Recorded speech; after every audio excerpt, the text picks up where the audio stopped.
సీమంతం అయింది 10 డేస్లో పుట్టేశాడు. ఓ ఓన్లీ 10 డేస్, కరెక్ట్గా 10 డేసే. ఓహో సీమంతానికి బేబీ పుట్టడానికి 10 డేస్ గ్యాపే. 5th month లో చేసుకుంటారు శ్రీమంతం బేసిక్ గా అయితే. 5th లో చేసుకుంటారు, 7, 8.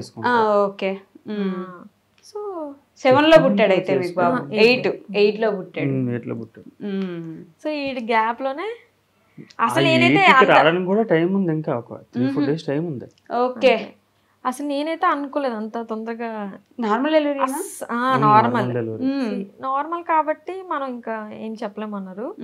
సో సి సెక్షన్ అయితే నాకు టైం ఉంది, పెయిన్స్ ఆటోమేటిక్గా వచ్చేసినా సరే నేనైతే యాక్చువల్ నైట్కి వచ్చినా సరే ఏముండదు ఇవి మేడం బోల్డ్ టైం ఆల్రెడీ ఆ రోజు ముందు రోజు నైటే చెకప్కి వెళ్ళాను. అంటే ఈ రోజు నైట్ వెళ్ళామంటే నెక్స్ట్ డే ఆ రోజు నైట్ అంతా పడుకోలేదు ఇంకా పెయిన్స్ అని.